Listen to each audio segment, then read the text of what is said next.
Una cálida bienvenida de nuevo a la Cumbre en Línea de Trauma Colectivo. Mi nombre es Laura Calderón de la Barca y yo soy la anfitriona hispana de la cumbre. El día de hoy tengo el enorme gusto de recibir a nuestra siguiente invitada, Celina de Sola, que nos hablará acerca del programa Sanamente y la inclusividad en la generación de salud mental. Celina es cofundadora de Glasswing, una organización salvadoreña que aborda las causas profundas y las consecuencias de la pobreza, la violencia y los traumas, a través de iniciativas de educación pública, salud y empoderamiento comunitario en 10 países. Glasswing cataliza colaboraciones improbables entre el gobierno, las empresas y los grupos comunitarios, construyendo una nueva cultura de responsabilidad compartida y fomentando un cambio sostenible a largo plazo. Celina tiene más de 25 años de experiencia en desarrollo internacional y cambio social. Ha trabajado como intervencionista en crisis para inmigrantes latinos en Estados Unidos, ha sido consultora para organizaciones internacionales y ha pasado casi 6 años liderando respuestas a complejas emergencias humanitarias, como en Liberia, Darfur, Afganistán, Irak, así como en el tsunami en Indonesia. Ha sido galardonada su labor con los premios Audacious Project y Skoll, es miembro de la Fundación Obama y de Ashoka, es líder global de Tolberg y ha sido conferencista en las TED Talks. Y recientemente Glasswing y el gobierno de Estados Unidos han unido esfuerzos para expandir un programa de servicio comunitario juvenil llamado Central American Service Corps, bajo la llamada a la acción de la vicepresidenta Kamala Harris. Asimismo, forma parte del Consejo Asesor de la Fundación Interamericana, de los consejos de varias fundaciones latinoamericanas y tiene un máster en Salud Pública y Trabajo Social. Celina, bienvenida, un gusto tenerte con nosotros el día de hoy. Mil gracias por invitarme, estoy súper contenta de estar aquí. Muchísimas gracias, Laura. Gracias. Pues si te parece, para darle contexto a nuestra conversación, ¿nos podrías compartir qué fue lo que te trajo a este trabajo como cofundadora de Glasswing? Yo creo que, bueno, el haber trabajado en contextos como mencionaste, yo creo que un par de cosas. El haber trabajado como intervencionista cuando estaba sacando mi maestría en trabajo social y también el haber trabajado en contextos de emergencias complejas, tanto emergencias humanitarias, tanto desastres naturales como el trabajo en países afectados por conflicto. Creo que sentí que quería hacer algo también en los países y en la región de donde yo vengo. Yo soy salvadoreña y además que veía muchísimo el gran recurso que eran todas las personas de primera línea, enfermeras, docentes, médicos, y quería ver cómo podía apalancar un poco el aprendizaje y también seguir aprendiendo más para ver cómo podíamos fortalecer contribuir más bien a la resiliencia que ya existía, pero queríamos ver cómo apoyábamos para que las instituciones locales, las comunidades pudieran afrontar mejor los retos en el día a día, pues, y creo que eso es lo que hay también a nivel bien fundamental, entendiendo que la juventud y la niñez estaba siendo expuesto a un montón de estrés y contextos bien adversos. La verdad quería ver cómo podía hacer, qué podía hacer yo para apoyar y qué teníamos que aprender para mejorar la manera en la cual hacíamos el trabajo y hacemos el trabajo aquí en la región. Sí, pues qué hermoso que escucho que fue justamente de estar viendo la realidad y las capacidades, los potenciales de las personas que ya están involucradas, ¿no? Los trabajadores de primera línea, y también ver los impactos en los niños, los jóvenes, el que te movilizara a generar esta organización pues tan hermosa que está haciendo un trabajo tan poderoso. Y pensando un poco en el tema de la cumbre de este año, que es responsabilidad global, ¿podrías compartirnos cómo el trabajo de Glasswing atiende el tema de trauma justamente a través de programas de educación y salud? ¿Cómo generan ustedes responsividad global? Sí, o sea, yo creo que una de las cosas importantes es que no necesariamente entramos hace 15 años con ese tema como algo por lo mismo, por el estigma. O sea, yo personalmente somos tres fundadores y un equipo grande ahora de personas increíbles y comprometidísimas. Cuando empezamos la organización, empezamos literalmente haciendo voluntariado en escuelas públicas aquí con jóvenes. Y lo que veíamos, y yo que venía ya con la inquietud de salud mental y trauma por haber trabajado en contextos donde muchas personas, miles de personas estaban expuestas a situaciones de trauma y exposición a trauma aguda y crónica, lo tenía como en la mente, pero ese mismo estigma previene a veces que uno lo traiga al frente, sino que más bien veíamos cómo trabajarlo, pero empezamos y entre más trabajábamos con niñez y juventud en escuelas públicas, dentro de comunidades que sí enfrentaban mucha adversidad, íbamos viendo que realmente si no abordábamos de frente el tema de salud mental como algo muy fundamental y el bienestar, difícilmente podíamos lograr cualquier otro resultado, tanto en nosotros pues como individuos, como en la juventud, la niñez, el equipo de docentes, el equipo de los padres y madres. Entonces ahí fue donde íbamos viendo y hablando mucho con los mismos chicos, sus papás, mamás, comunidades, parientes, qué podíamos ir haciendo. Entonces empezamos a ver temas de atención plena, de práctica restaurativa. O sea, entramos primero con prácticas que podían ayudar a afrontar el estrés. Antes de entrarle así como algo explícito, esto es de salud mental. Y a lo largo de los años, y ahora especialmente en el contexto ya después de que empezó la pandemia, que ya la salud mental es algo que ya todos realizamos, que es una realidad y es algo importante para abordar como sociedad, como humanos, pero ya como que es más explícito, pero sí, al principio realmente fue cómo integrarlo a los programas que teníamos de educación, de salud pública, cómo integrarlo sin necesariamente alejar a las personas que sintieran que no, yo no tengo un problema de salud mental. Entonces era más bien, era cómo abordarlo de una manera constructiva como bienestar, como salud mental y manejo de estrés. Mm. Y tengo varias preguntas para ti después de escucharte. Una tiene que ver con esta visión realmente tan integral, que no es nada más atender una parte de un sector, sino realmente ustedes atienden todos los aspectos que conforman a la comunidad, ¿no? O sea, esta visión integradora que me parece es una de los enormes aciertos que tienen ustedes. ¿Me podrías platicar un poquito más acerca de esa visión integral de atender como a todos los elementos del sistema que están ustedes queriendo apoyar? Sí, o sea, lo que veíamos como nuestro enfoque principal cuando empezamos la organización era la niñez y juventud. Entonces, viéndolo desde el punto de vista de un individuo, una niña, un niño en un ecosistema y que a veces programas de desarrollo se enfocaban en un eje. Bueno, nos vamos a enfocar solo en educación, nos vamos a enfocar solo en salud, nos vamos a enfocar solo en seguridad. Y nosotros lo veíamos como, bueno, al final no podemos incidir en uno sin, o sea, ¿cómo vamos a realmente tener un impacto si no incidimos en todo? Sabemos también que muchas veces los familiares de un niño o niña joven también enfrentan un montón de adversidad. Entonces, sí empezamos a ver, bueno, con qué y con quién podemos trabajar. Y también pensar, bueno, está a nivel comunitario, está lo intrapersonal y lo interpersonal de una persona, pero también están los sistemas y las estructuras. Entonces, para nosotros, desde un inicio era bien importante siempre tomar en mente y trabajar tanto a nivel de niño, niña, joven, y equiparlos a ellos con esas competencias sociales, emocionales y construir sobre las que ya tenían, pero a la vez ver los sistemas y decir, bueno, ¿qué podemos hacer para fortalecer también al sistema educativo público, al sistema de salud público para poder brindar ese conocimiento y herramientas? ¿Qué conocimiento y herramientas es lo que necesitamos?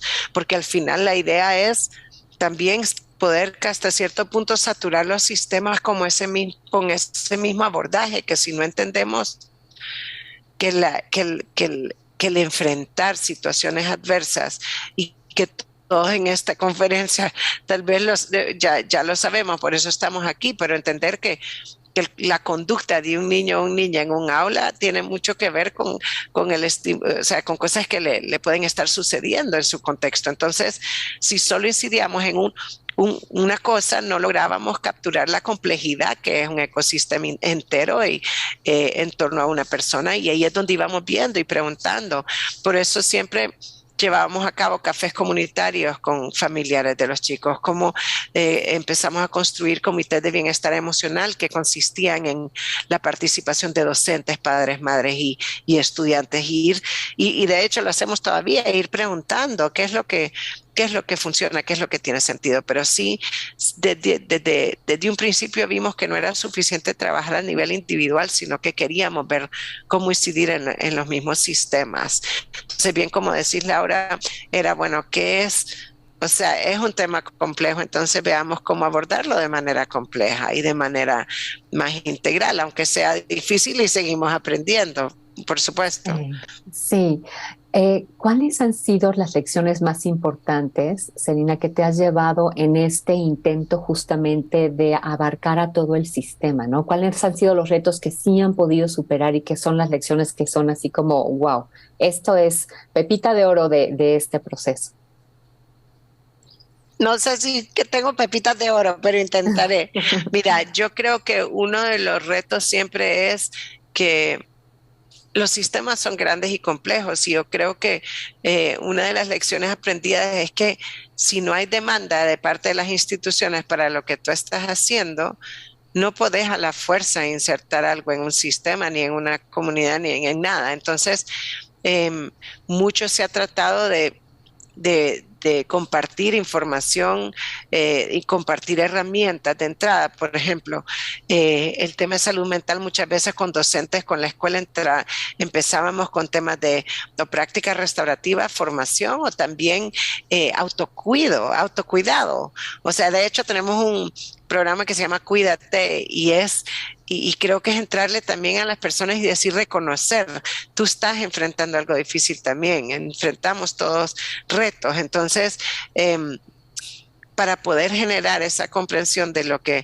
de que nuestra meta es apoyar, no tratar de complicar las cosas ni dar más trabajo, porque en los centros escolares los docentes están sobrecargados, los chicos, las familias, la gente está sobrecargada, y tiene otros temas, hay pobreza, hay violencia. Entonces, la idea era entrar con algo que sea un recurso útil para las personas, y creo que eso ha sido bien importante, porque ya cuando uno trabaja con varias escuelas, con hospitales, con unidades de salud, ya se va generando con mucho más demanda, porque una persona habla con otra y dice, hey, esto no funcionó un montón, además de generar evidencia, pues, y evaluar, que es bien importante. Pero más que la evidencia, diría yo, aunque la evidencia es importantísima, siento yo que es eso, que las personas sientan que es algo que quieren y que les es útil y que les ayuda en su propio bienestar, porque no podemos vertir o sea, de un vaso vacío, no podemos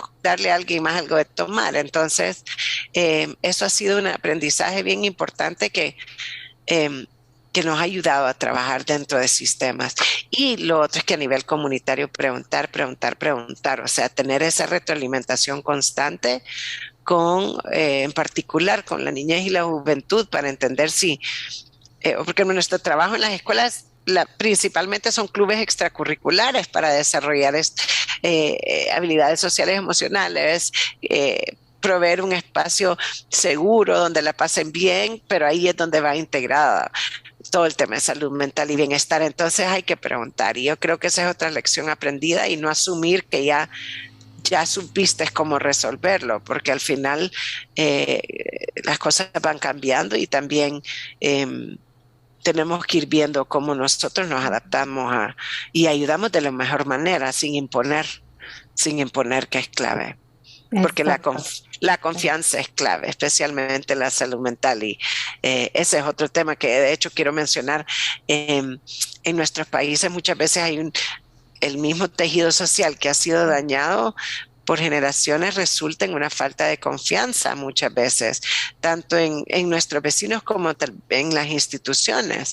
Entonces hay que ver cómo volvemos a construir la confianza como personas, que yo puedo ser docente, yo puedo ser doctor, pero también soy una persona. Y lo lindo del tema de trabajar temas de salud mental y autocuidado y todo eso es que se trata de ti como persona. Y la sanación se trata de esas conexiones humanas. Entonces, no es tanto ponerle un rótulo, un título a alguien, sino nosotros como personas, cómo podemos contribuir a ese bienestar colectivo a través del bienestar individual. Sí, pues qué hermoso. Escucho varias cosas que me parece importante resaltar. Esta capacidad de escuchar, esta voluntad de que los programas que ustedes elaboren no los elaboren solamente desde el conocimiento que ustedes traen, sino realmente co-creando con las comunidades y con una disposición a ser flexibles, a adaptarse, como sabiendo que cada entorno tiene sus propias particularidades, lo cual me parece, pues a mí sí me parece pepita de oro, ¿no? Porque creo que sin eso realmente es muy difícil que las condiciones realmente se den para que ustedes se vuelvan parte de ese entorno que esté realmente conectado, escuchando y respetando las dinámicas que ya existen, ¿no? Y en ese sentido, una de las cosas que me parece muy valioso de lo que ustedes hacen, Celina, es esta conexión con los trabajadores que están en primera línea. ¿Me podrías compartir un poco más cómo ustedes se relacionan con ellos y con la sabiduría que ellos tienen al estar trabajando directamente con la realidad que están queriendo entre todos transformar? Los trabajadores de primera línea, y voy a incluir aquí, porque he estado hablando de salud y educación, voy a incluir también a policía, porque muchas veces hay bastante conflicto en particular entre juventud y policía. Y ese trabajo de personal de salud, personal en el sector educativo, la comunidad escolar como tal y policía es muy diferente en estas tres áreas y también obviamente es bien diferente trabajar con policía que trabajar con docentes que ya tienen esa vocación.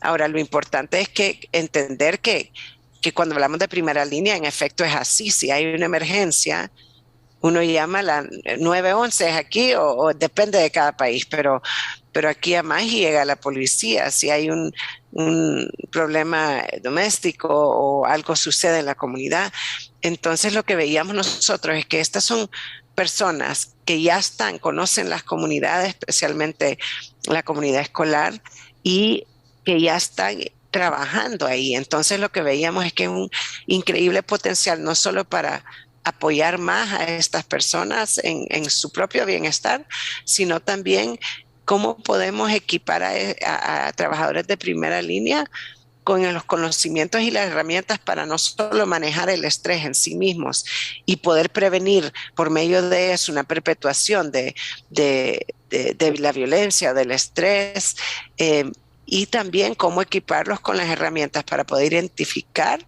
si otra persona también está pasando por momentos de estrés o trauma y entender eso y de ser necesario poder atenderlos o referirlos. Entonces dijimos, bueno, aquí no tenemos suficientes recursos profesionales en salud mental, psicólogos, psiquiatras, trabajadores sociales. Entonces, ¿cómo podemos? Y esto se ha hecho en otras partes del mundo, en la India hay otros ejemplos, en África.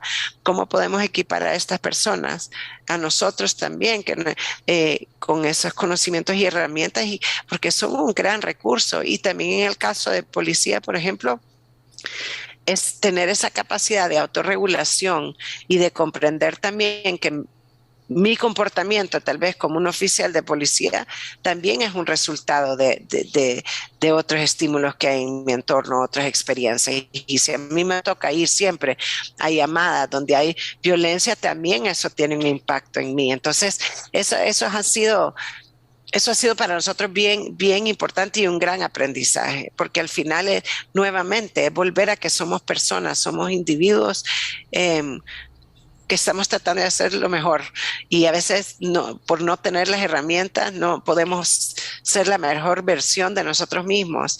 Y yo creo que apalancar y poder aprovechar estos increíbles recursos de la mejor manera, entendiendo que también necesitan poderse apoyar a ellos mismos y entre pares, ha sido un énfasis últimamente, un área de enfoque para nosotros bien fuerte. Idealmente también estamos como saturando la cultura de estas instituciones con temas de autocuido y atención informada en trauma. Pero eso empieza por la persona y por la interacción que tenemos con nosotros mismos y con otras personas.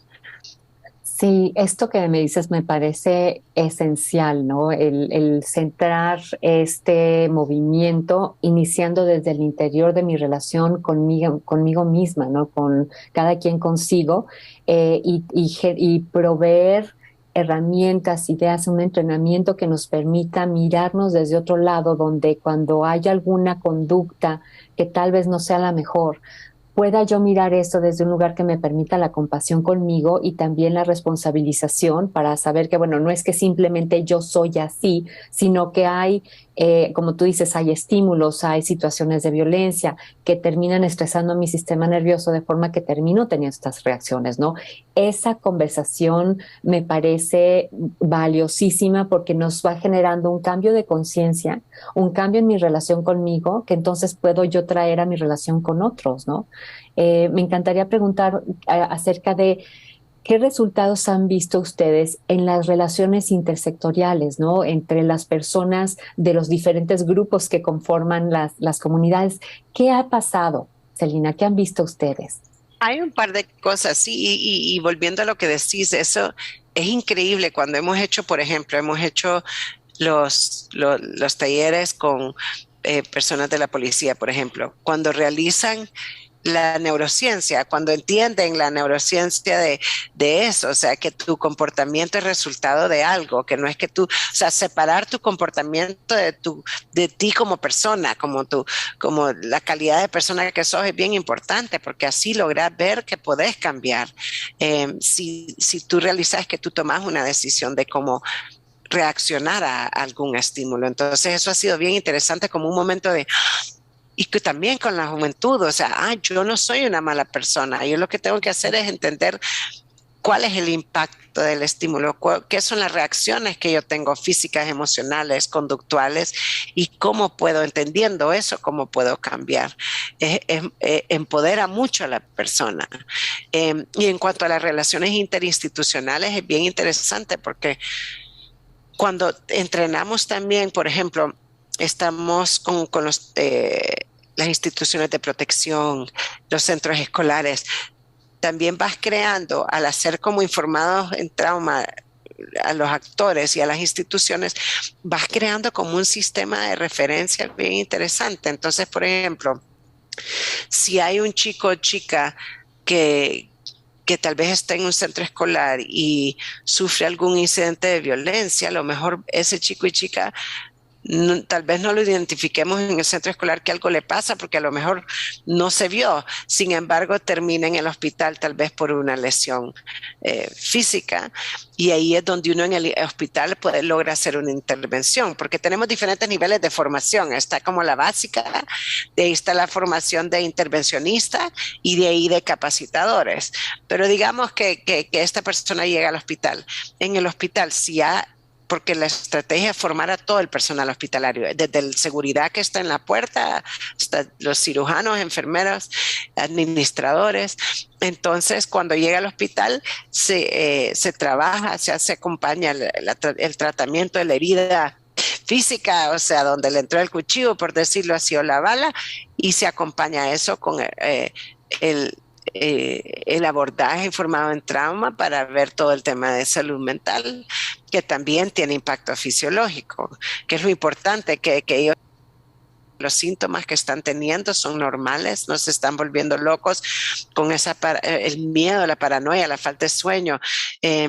Y lo interesante es que trabajas las intervenciones, pero de ahí del hospital logran una contrarreferencia, sea más apoyo psicológico a especialistas o a programas, por ejemplo, logran hablar con el centro escolar y decir, miren, o sea, solo para que sepan y lograr referir para que el centro escolar pueda acoger a esta persona.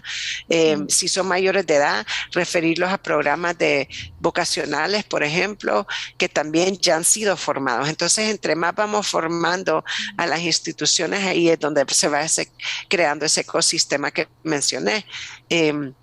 Y eso es bien importante porque si uno refiere de un trabajo el tema de trauma a un lugar que no, ahí es donde no le logra dar continuidad y obviamente el afrontar el trauma no se hace de un minuto a otro. Entonces sí, esa sensación de estar seguro, de tener lugares seguros donde yo puedo acudir, sea más atención psicosocial, emocional, psicológica o para seguir con mi vida y volver a integrarme y poder acceder a oportunidades de formación, por ejemplo, tenemos que entender que no desaparece esa experiencia que esa persona vivió ni las emociones que la acompañan. Entonces, aunque no estemos preguntándole a esa persona constantemente qué es lo que te pasó para no retraumatizar, sí tenemos que entender que existen las consecuencias de. Claro, claro, Celina. Y algo más que escucho en lo que tú nos compartes, que me parece muy valioso, es cuando tú me hablas de cómo es recibido persona hipotética, un joven que tiene una herida, cuando me dices si el hospital entonces se conecta con la escuela para ver cómo lo apoyan. O sea, yo ahí escucho una actitud diferente frente a ese joven. ¿No? No este tipo de actitudes de culpabilizarlos. Sí, pues claro, quién sabe qué han metido esta mala persona, este mal chico, ¿no? Entonces, escucho que lo que ustedes están haciendo está teniendo un impacto a nivel de cómo se miran unos a otros dentro del sistema. ¿Podrías hablarme un poquito más de eso y cómo lo logran? Sí, no, y de hecho, como miren a los pacientes, porque en un hospital que no tiene conocimiento sobre esto, están cansados el personal del hospital, ven mucho sufrimiento humano. O sea, si uno la empatía desgasta también, ¿verdad? Y es diferente la empatía y la compasión, pero la empatía sí Entonces, al entrar al hospital está ese primer punto de entrada que reconoces que aunque esa persona tal vez tenga apariencia que normalmente estigmatizarías o te daría temor o dirías exactamente lo que tú dijiste, si tú entendés el trauma, entendés que tal vez no está llorando en ese momento, aunque tenga 3 heridas de bala. Pero si entendés el trauma, entendés el porqué. Entonces, desde la atención hospitalaria es una atención diferente. ¿Cómo estás? ¿Cómo te sentís? Yo no sé si sabes qué te pasó, pero entraste al hospital por A, B y C. ¿Cómo estás de dolor? Yo me llamo Celina. Quiero que sepas que vas a estar bien. O sea, empezás en un manejo muy diferente. Y de ahí, cuando volvés, cuando una referencia sea un centro escolar o un programa vocacional, también ahí te reciben de manera diferente, con apertura, sin estigmatizar, con optimismo, con esperanza, pero entendiendo que tal vez la primera vez que te citen no vas a llegar y tal vez vas a llegar la segunda o la tercera, pero no darte por vencida porque entendés que esto es un proceso y que no es del día a la mañana. Entonces sí, o profesores entender que el comportamiento de un estudiante no es porque es insoportable o es disruptivo, sino disruptiva o antipática o no, más bien es a causa de algo, es a raíz o algo existe que está llevando a ese niño o niña a comportarse de esa manera. Entonces, todo el proceso cambia. En vez de echarlo de la clase, le decís, vení, acompáñame, necesito que me ayudes a preparar no sé qué para la clase, ayúdame en la pizarra a tomar notas. ¿Cómo vas integrando a estas personas en vez de alejar, aislar y castigar? Sí, ¿Verdad? sí, sí. Y dos cosas se me vienen a la mente de escucharte. Una es observo cómo las intervenciones, buena parte de las intervenciones que ustedes están creando las condiciones para que sucedan, son intervenciones que están tejidas dentro de la malla de la vida, ¿no? Esto que me dices de que, a ver, no es, a ver, tú ven, siéntate, voy a hablar contigo acerca, no, sino más bien, ven, vamos a hacer otra cosa y dentro de esa otra cosa que se llama la vida, ¿no? Ahí entran estas conversaciones de una forma mucho más indirecta, amable, ¿no? Y creo que ahí es donde está sucediendo en parte este cambio de cultura, ¿no? Entonces, me encantaría saber un poquito más de este abordaje que es como más integrado dentro de la vida de la comunidad y también en relación con lo que mencionabas acerca de el desgaste que pueden tener las personas. Yo sé que en Glasswing también el autocuidado es uno de los elementos centrales. Entonces, ¿cómo se teje este autocuidado informado por trauma con esta visión como más, como entremos gentilmente? ¿Cómo hacen ustedes eso, Celina? Ya, estamos aprendiendo siempre. Yo creo que es un balance, pero sí, definitivamente. Yo personalmente soy aquí hablando del autocuidado y no soy muy buena para ponerlo en práctica en mi propia vida, pero yo creo que, y el equipo también, trabajan. Cuando tú sentís que, eh, o sea, tenés como que en comparación con mi vida es súper fácil. Entonces, si siempre pensás así, a veces no, no tomás como que el momento de, vaya, pero si estoy cansada no voy a hacer un buen trabajo. Entonces, al final a todo el mundo le conviene o si estoy con demasiado estrés. Yo creo que es un tema de cambio cultural, definitivamente, como decís, Laura, tanto a nivel comunitario como, y también hay elementos de género que también tal vez es más, Sí. tal vez con mujeres es más fácil trabajar este tema. Ya te imaginas un policía hombre Mm. estar hablando del autocuidado o de apoyo entre pares, es un proceso y tenés que llegar a eso. Y de hecho en la formación tenés que establecer un espacio seguro y de confianza para poder llegar al momento que dicen, uy, tal vez por esto es que yo llego a mi casa estresado, tal vez me comporto de una manera que no me gusta con mi familia o con mis amigos.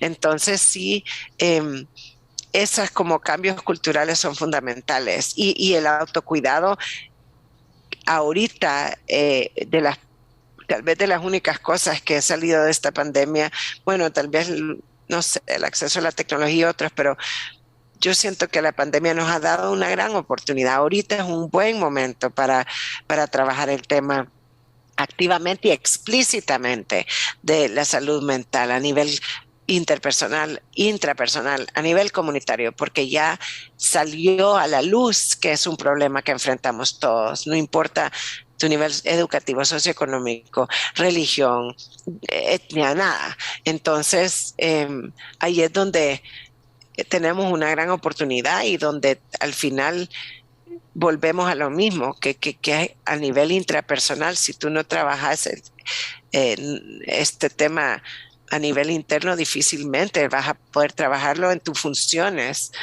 eh, laborales o de lo que sea, si estás en el sector, cualquier sector realmente. Nosotros porque vemos sectores educativos y de salud donde de por sí hay mucho burnout, como dicen, y mucho Sí, desgaste. sí. Pues en relación con la manera en la que ustedes van generando las transformaciones, una de las cosas que me llama la atención es, ya mencionábamos acerca de este trabajo con las personas que son trabajadores tal vez no especializados en temas de salud mental, ¿no? No son psicólogos, no tienen doctorados o cosas así. Sin embargo, sí tienen la capacidad de entrenarse para ofrecer un cierto nivel de servicios de salud mental. ¿Podrías compartirnos un poco? Me decías que tienen varios niveles. ¿Cómo es esa distinción? ¿Cómo es ese primer nivel? ¿Qué es lo que se ofrece? ¿Y cómo se diferencia de los otros niveles? Claro que sí, o sea, como te digo, somos una de muchas organizaciones. Seguro en esta llamada hay muchísimas organizaciones que lo trabajan de otra manera. Y a lo mejor una mejor manera de hacerlo, pero la manera en la cual lo hemos trabajado aquí, que sí nos ha funcionado, y que ya lo hemos estado evaluando constantemente en los diferentes contextos, tanto de salud, educación, como con personal de seguridad y policías. Pero lo que hacemos es primero tenemos o sea, casi siempre entramos con el tema de autocuido en general, porque sentimos que es algo que necesitamos, el autocuidado. Y eso también te genera también una oportunidad entre pares de ver cómo a través del conocimiento del autocuidado también podés compartir estrategias con tus pares o darte cuenta, reconocer esa como tal vez esos comportamientos que vos podés ver y decirle, mira, siento que tal vez si querés descansar un rato, yo te apoyo, o sea, poder identificar lo que es el estrés en otra persona, que a veces no nos damos cuenta por lo mismo, porque estamos preocupados por nosotros mismos. Entonces tenemos un proceso de formación que es aproximadamente 2 días, y que con eso tenés, es como educación psicoeducativa, es como educación sobre el impacto del estrés y el trauma en nosotros y en otras personas para entender y poder reconocerlo, o sea, reconocer ese impacto en otras personas. Y eso cambia la manera de relacionarnos también. Entonces ese es como el básico y las estrategias de autocuidado también, que puede incluir desde respiración, atención plena, salir a la naturaleza, ejercicio, un montón de estrategias, porque no a todo el mundo le funciona lo mismo. Y de ahí tenemos otro nivel, que es el nivel de intervencionistas, que es mucho más largo y ya incluye más como aspectos de atención en primeros auxilios psicológicos, entender que no hay que revictimizar sin querer, ¿verdad? O preguntar sobre las circunstancias, en vez de enfocarnos más en el tema de cómo nos impacta en las emociones, cómo nos impacta en los sentimientos, en las conductas. Entonces creo que el entender el impacto, tanto a nivel básico, entender qué es lo que hace el estrés y el trauma y cómo nos impacta, poder reconocerlo y poder darnos el autocuidado, y de ahí el nivel de intervencionistas para poder ayudar a afrontar, ayudarle a otra persona a afrontar, y de ahí también saber cuál es el límite de eso y saber cuándo hay que referir. Entonces, los primeros auxilios psicológicos también tienen, hay un límite de lo que uno puede hacer, y de ahí tenemos que reconocer y referir a especialistas de ser necesario.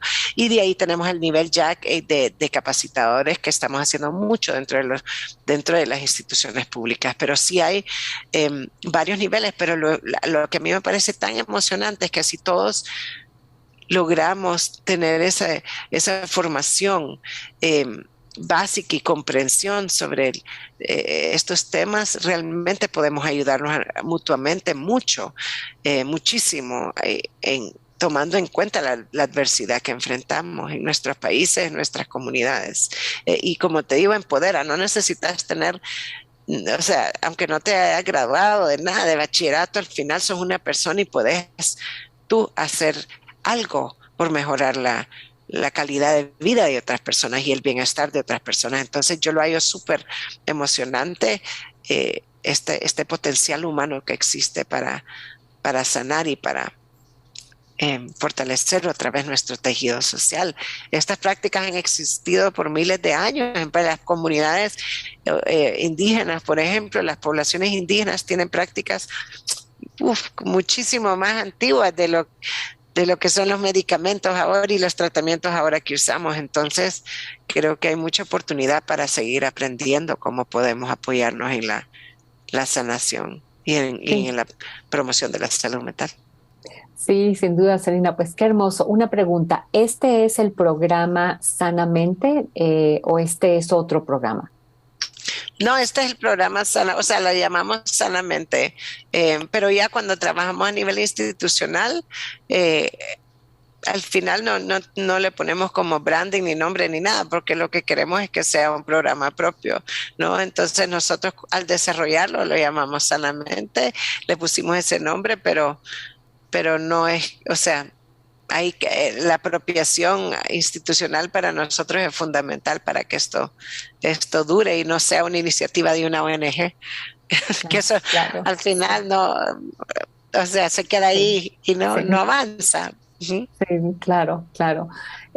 Y la otra cosa que te quería preguntar es acerca de los niños y los jóvenes y el empoderamiento de ellos, su liderazgo a través de lo que a ustedes les llevan. ¿Nos podrías compartir un poquito acerca de qué es lo que hacen y cuáles son los resultados en su trabajo con ellos? Sí, o sea, mira, nosotros lo que medimos en términos de resultados y que ahora lo emocionante es que estamos involucrando más a los mismos jóvenes en la investigación del impacto de los programas, porque sentimos que así debe de ser.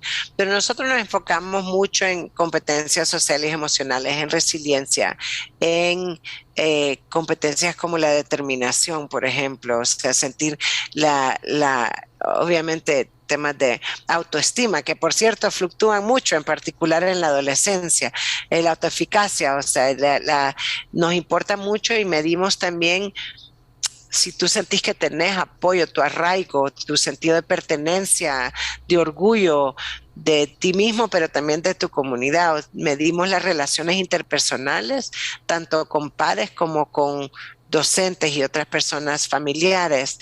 Entonces lo vemos a nivel bueno, de hecho usamos uno de los instrumentos que usamos es del Search Institute, se llama el Developmental Assets Profile, el DAP, y mide tanto a nivel intrapersonal como interpersonal y también comunitario. Entonces, para nosotros todos estos aspectos son bien importantes y esto es autorreportado.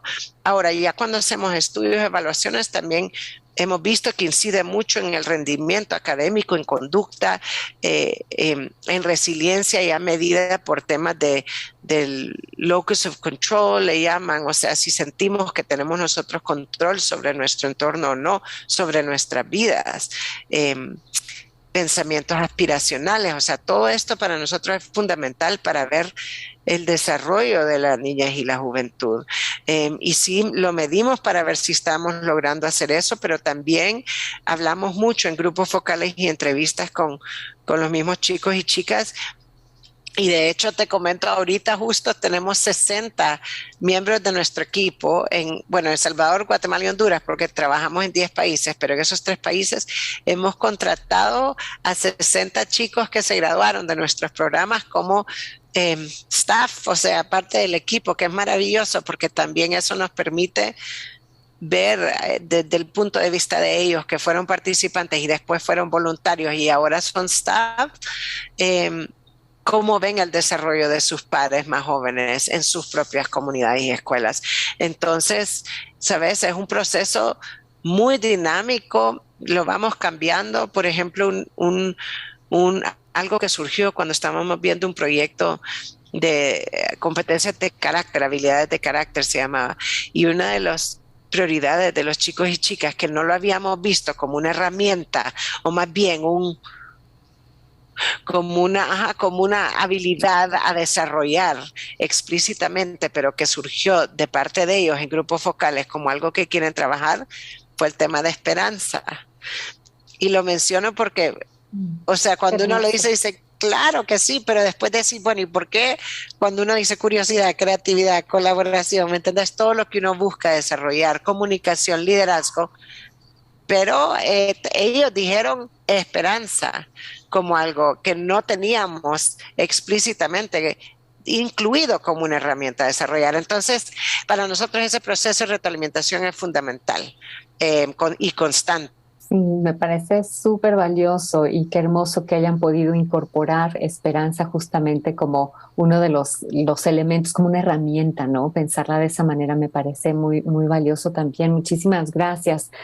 Y pues bueno, nos acercamos al final del tiempo que tenemos para el día de hoy. Celina, bueno, estoy deleitada contigo en esta conversación y me gustaría, además de agradecerte toda la sabiduría que has compartido con nosotros, que ustedes han ido generando junto con las comunidades con las que trabajan a lo largo del tiempo que ustedes han estado trabajando, Me gustaría también tomarme un momento para informarle a nuestra audiencia acerca de este recurso adicional que nos estás dejando de tu plática que hiciste para las TED Talks, ¿no? Acerca de trauma y prevención de violencia. ¿Podrías compartirnos un poquito más acerca de esta? Y solamente antes, como recordatorio para nuestra audiencia, este recurso extra que nos está dejando Celina y los de los demás entrevistados de nuestra cumbre están disponibles durante el tiempo que estén las entrevistas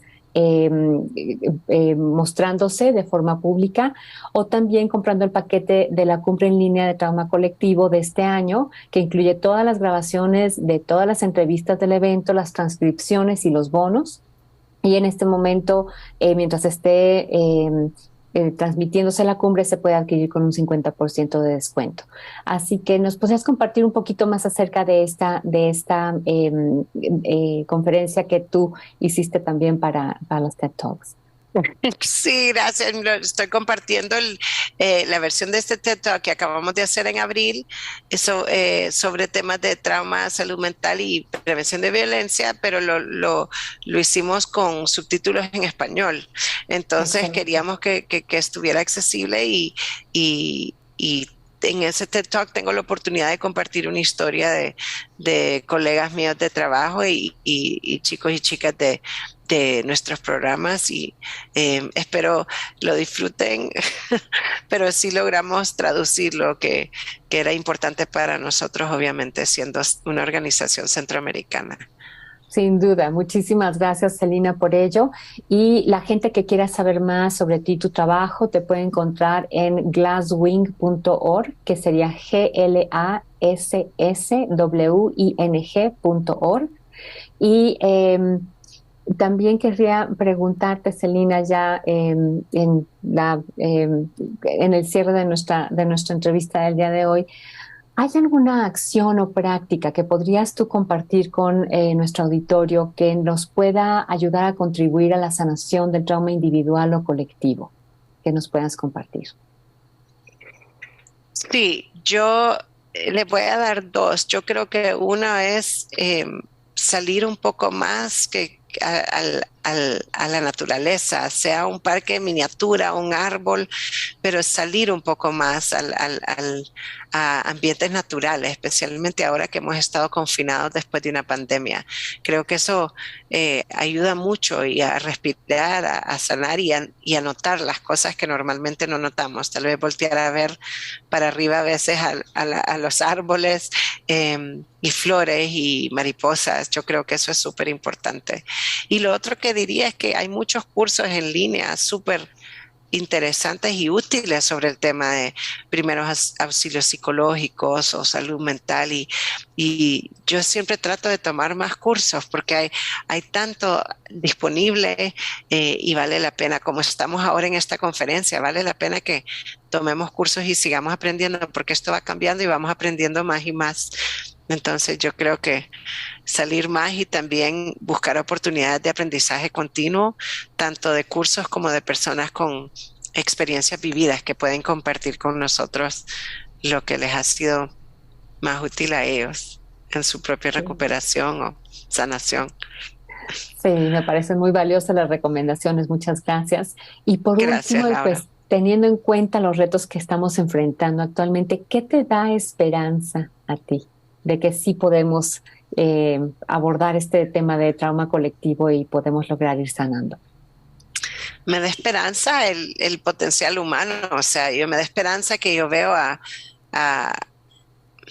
enfermeras, por ejemplo, que logran trabajar con jóvenes y logran ver que tal vez los jóvenes si tuvieron pensamientos negativos que podían llevarlos a dañarse a sí mismos, que a través de una persona que le importa, que sabe, que tiene las herramientas y el conocimiento, logró que ese chico quisiera seguir con su vida y que recuperara ese deseo de vivir y también ese deseo de ellos también ayudarle a sus compañeros y amigos a hacer lo mismo. Entonces lo que más me da esperanza es ver que sí podemos realmente ayudarnos mutuamente, aunque a veces sentimos que no tenemos con qué dar.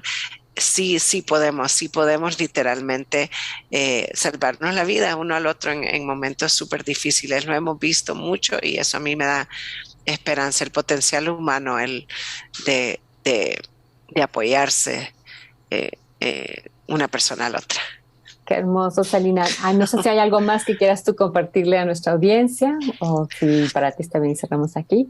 Yo solo agradecerles por la oportunidad y por estar tan comprometidos con la salud mental, que aquí estamos todos en esta conferencia, creo, apuntándole a lo mismo. Invitarles a compartir también con nosotros estrategias y lecciones aprendidas, información que crean que puede fortalecer nuestro trabajo aquí en la región. Muchísimas gracias, Laura, por la oportunidad. Gracias a ti de veras por toda la sabiduría, lo que nos compartes, tu espíritu tan hermoso que, bueno, permea todo lo que haces y ha permeado también este espacio. Así que pues les agradezco también a ustedes y a ti, Celina, en nombre de todo el Muchas equipo de gracias. la Cumbre en Línea de Trauma Colectivo. Muchísimas gracias. Y a nuestra audiencia, muchísimas gracias por su atención y les dejo la invitación de quedarse con nosotros para la siguiente entrevista. Muchísimas gracias. Muchas gracias.